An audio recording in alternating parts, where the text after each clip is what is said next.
السلام عليكم البنات، كيف دايرين؟ لاباس عليكم؟ ان شاء الله تكونوا بخير وعلى خير. البنات كيف دايرين؟ عواشركم مبروكات. خلي لكم ان شاء الله هاد الشهر ديال شعبان ورمضان ان شاء الله بالصحه والسلامه باش ما تمنيتو يا ربي. كيف دايرين البنات؟ لاباس عليكم؟ كيف دايرين مع التحضيرات تاع سيدنا رمضان؟ الله يجيبو بالصحه والسلامه ويدخلوا لنا ان شاء الله بزيت الرزق باي حاجه زوينه ان شاء الله في حياتنا يا ربي.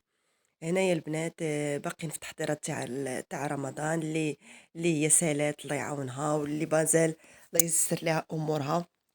هنا البنات جيت نشارك معكم ان شاء الله سليلو ولا السفوف كل منطقه وباش كيسميوه. حنا كنقولوا ليه هنا في مراكش كنقولوا سليلو. هنا البنات كنشارك معكم ان شاء الله كاوكاو، حطيته هنا في الطاوه غادي نحمرو. الصراحه ما غاديش نكتر فيه بزاف ديال القوام هكا. قلت هذا العام ان شاء الله غادي نديروه بكاوكاو والزنجلان وشويه ديال حبه حلاوه والنافع. ما بغيتش نكتر فيه زعما دوك المسائل الأخرى ديال زريعة الكتان والصوجا، هما الصراحة صحيين، ولكن قلت أنا ندير شوية وصافي. هذا مكان البنات.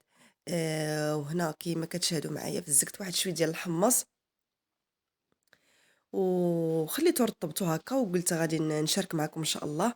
درتي شويه لان انا ما كنكترش الحريره بزاف في رمضان، كندير غير مره مره، وكنرطب شويه ديال الحمص هكا اللي احتاجيته كنلقاه موجود هكا في الكونجيلاتور. عندي هنا شويه الفلفله خديتها من السوق، وقلت علاش لا غتبقى خاص تخسر ليا. قلت هنا نصاوبها ونحطها هكا في لي ساشي ونديرها في الفريكو في المجمد. هنا انا ما كنكترش بزاف ديال كتر ديال الدجماد، يعني ما كنحتاجش بزاف، كندير غير شويه الحاجه اللي تصلح ليا وصافي. ما نبقاش غير نكتر في التجماد. انا مع اللي كتهكا في التحضيره تاع رمضان اللي تنقص عليها شحال من حاجه، لان كتعرفوا شهر رمضان شهر العباده. ما يبقاش الانسان غادي جاي للمارشي وغادي جاي للكوزينه، انا بغيت ندير هادي بغيت ندير هادي. كيوجد كلشي كيصاب كلشي مسائل ديالو وكينقص عليه شحال من حاجه. لان كتعرفوا شهر رمضان شهر تلاوه القران والاستغفار والصلوات.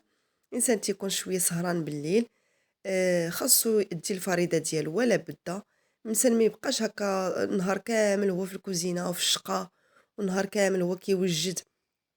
انا مع اللي كتنقص عليها شحال من حاجه، لان لحسن العوان المراه كيكونوا عندها الدراري صغار، كيكون عندها المدرسه، كتكون عندها بزاف ديال الحاجات.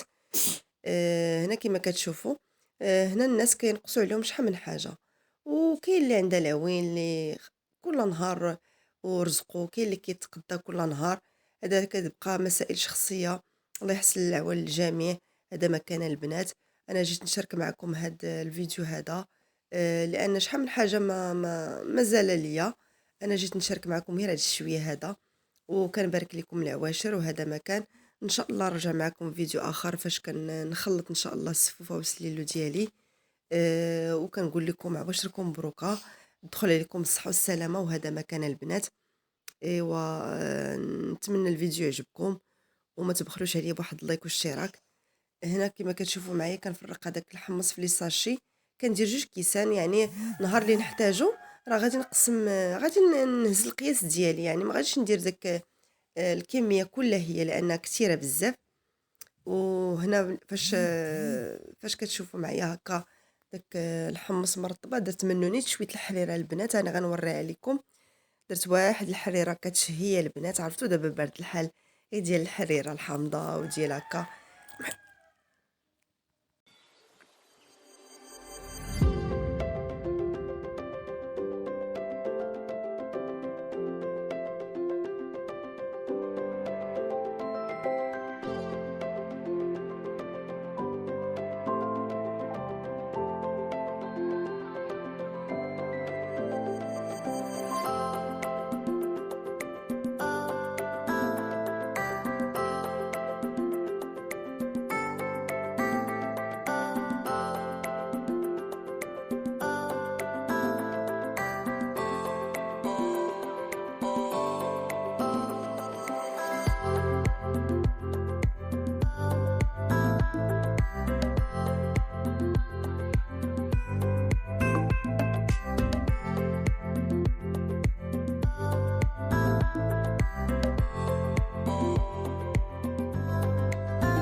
وهنا البنات كما كتشوفوا معايا من بعد ما ساليت التقطاع تاع الفلفله، عطاتني دوك جوج لي ساشي ولا مع 3 اللي عطاتني. كما كتعرفوا الفلفله عام الاول راه وصل الثمن ديالها ل30 درهم للكيلو. هنا خدينا غير واحد الشويه اللي ان شاء الله اللي غادي نستعملوه ان شاء الله في ديك الفتره ديال رمضان، في الايامات الاولى اللي كتعرفوا شحال من حاجه كنحتاجوها وكنحتاجوا فيها الفلفله. هنا كما كتشوفوا معايا الحريره ديالي راه دورتها وخليتها تغلى حتى يطيب هذاك الدقيق اللي درت فيها. وكنتمنى الفيديو يعجبكم وما تبخلوش عليا باللايك والاشتراك ومشاهده الفيديو من الاول حتى للاخير البنات.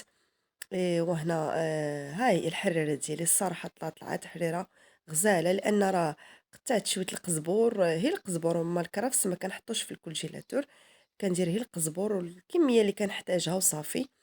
هذا مكان البنات وهي الحريرة ديالي، وكنتمنى تعجبكم ويعجبكم حتى الفيديو حتى هو. وهذا مكان البنات نخليكم في بقية الفيديو، وكنقول لكم دخل عليكم ان شاء الله رمضان بالصحة والسلامة وبالمغفرة تاع الذنوب يا ربي، وباش ما تمنيتوا، وخليكم مع الفيديو حتى الاخر ان شاء الله يا رب.